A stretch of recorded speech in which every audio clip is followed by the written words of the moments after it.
Bitter 400 sena ilu, l-ewwel 300 sena milhom f'kappella f'Raħal imwarrab f'Għawdex, issa ilu għal dawn l-aħħar 100 sena f'Santwarju għal kwadru tal-Madonna ta' Pinu li jiġbed leħ devozzjoni kbira beluf ta' kull sena idawru ħarsithom leħ b'sens ta' fidi. Ras imbras ma' Valentina Lupo illi wkoll tefet il-ħarsa ta' jnejha fuq il-kwadru tal-Madonna ta' Pinu u ratu aktar mill-qrib f'aktar dettall minna l-koll għax ħadmet fuq ir-restawr tiegħu. Ras imbras.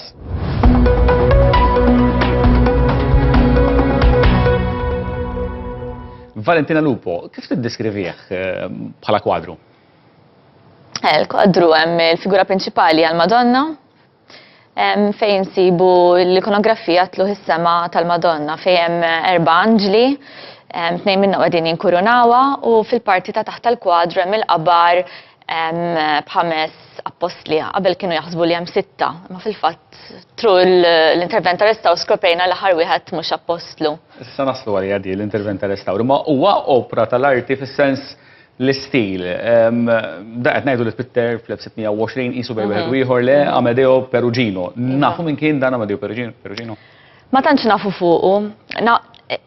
Aħna fortunati li nafu minn Pitter dan il-kwadru għax sibna ismu, isa firma tiegħu kif ukoll id-data u anke l-benefattur tal-kwadru.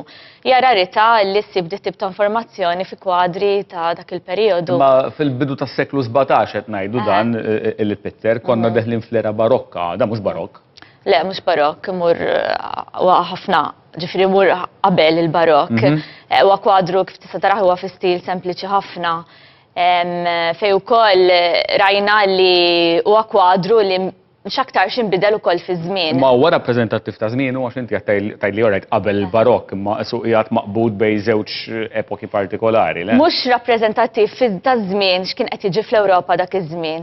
Qed imorru ħafna qabel ta' dak. L-artist kien qed jikkopja ikonografija anke stil kienet preċedenti. X'intervent kien meħtieġ fuqu?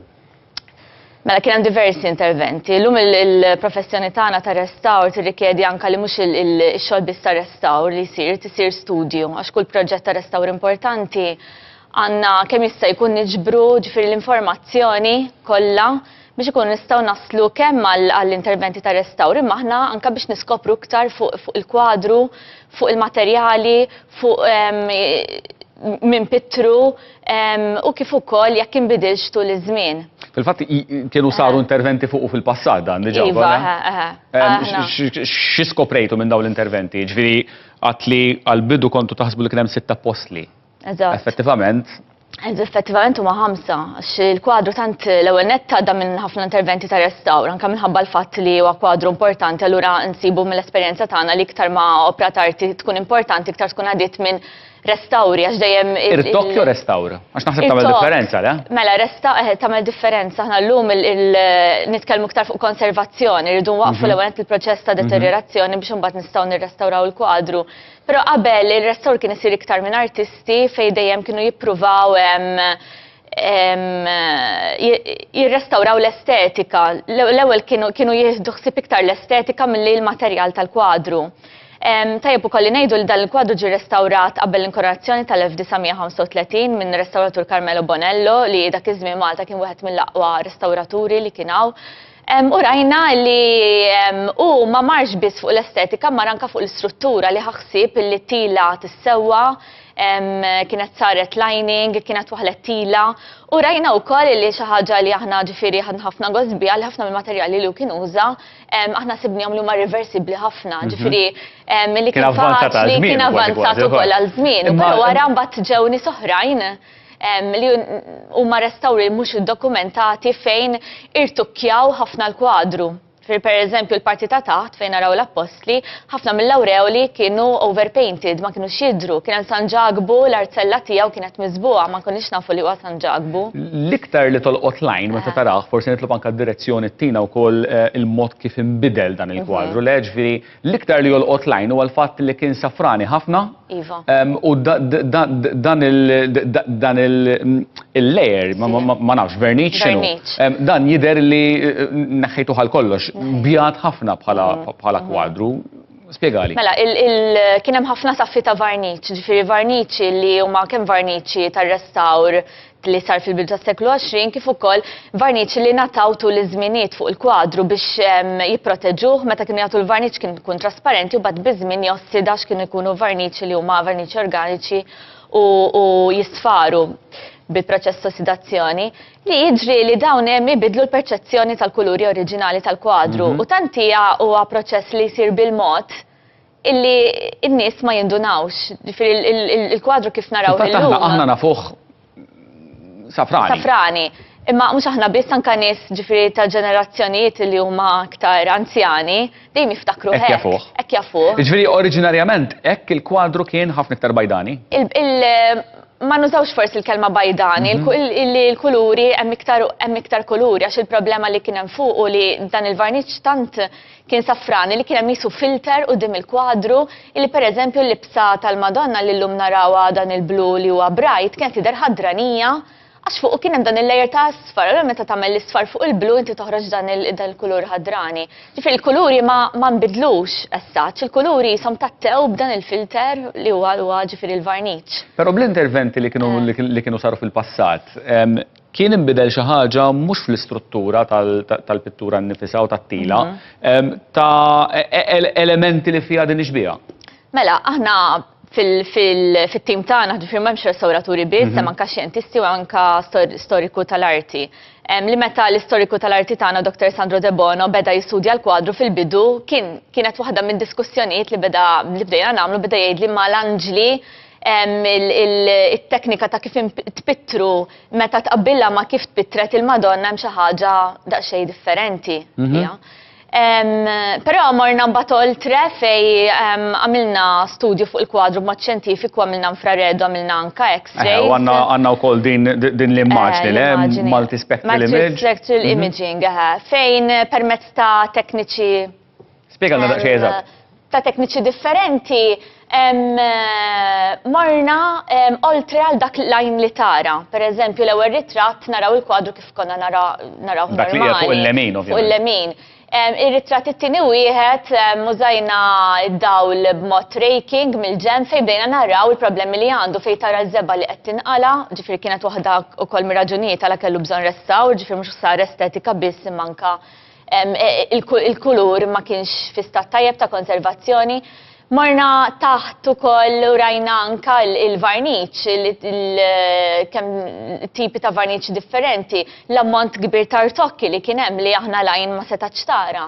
Tħallna wkoll iktar deep fejn għamilna infrared u mill-infrared beda joħroġ ukoll xem taħt. U sibna li l-aħħar figura fuq in-naħa tal-lemin tal-kwadru fuq l-iskrizzjoni taħta hemm wiċċ ieħor. Morna mbagħad iktar taħt il-kulur u għamilna l-X-ray. Issa qed tmur iktar lura fl-istorja wkoll bażikament, l-istorja tal-pittura tal-kwadru. Tal-kwadru, u fejn sibna li hemm l-aħħar personaġġ m'għandux awreola u għam libbesso tal-med differenti. Dak li fuq il-lemin literalment. Eżatt, fuq il-lemin isfelnet. U hemm indikazzjoni li x'aktar xi donatur huwa proprju Pino Gauci. Li kienet ħaġa ġifieri kienet issir meta inti tħallas għall-kwadru kien hemm min ikun ħallas għalih jagħmel is-self portrait tiegħu. Il-fatt li kont qed taħdem fuq pittura daqstant importanti għal Maltin u dawk il-pellegrini kollha li jżuru s-santwarju ta' Pinu. Għad ġitek suġġezzjoni?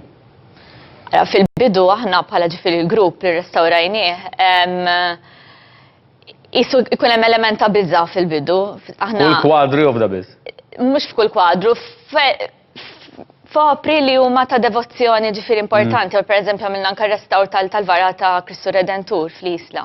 Mela meta tiġi quddiem dawn l-opri tal-arti, ġifieri tarahom bħala opri tal-arti li huma wkoll bħal opri tal-arti li wkoll irrestawrajna oħrajn, però jkollhom an added value li jkun din id-devozzjoni kbira li gawdu n-nies, kif ukoll anke speċjalment fil-kwadru ta' Tapinu li huwa kwadru li nafu li fl-1883 tkellmet il-Madonna minnu u aħna bħala ġifieri insara, ġifieri aħna nemmnu li huwa kwadru ġifieri importanti ħafna għal. Kont nagħmellek il-mistoqsija ftit personali, kont nistaqsik inti temmen għandek fidi, allura diġà ġibni minn ma għamiltlek il-mistoqsija, ġifieri Kif ersaqt li r-restawr ta' kwadru bħal dan imma hekk bħala professjonista, bħala xjentista? Fil-bidu kien hemm deħda l-element ta' biża', f'sens biża' mhux biża' mill-treatments li ħanamlu jew mix-xogħol li ħanamlu, ġek aħna ċerti tiegħu għax aħna l-professjoni tagħna.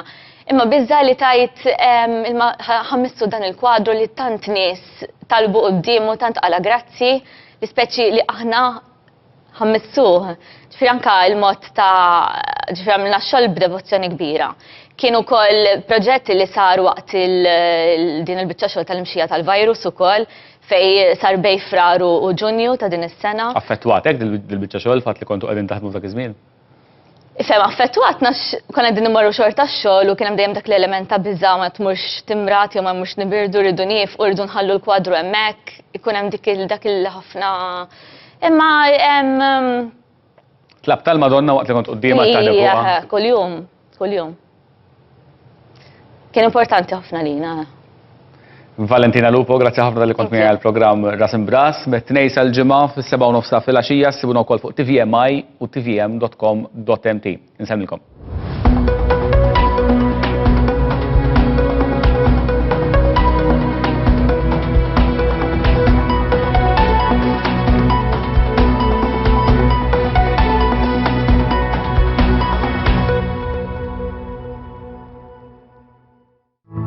Erġa' segwi dan il-programm.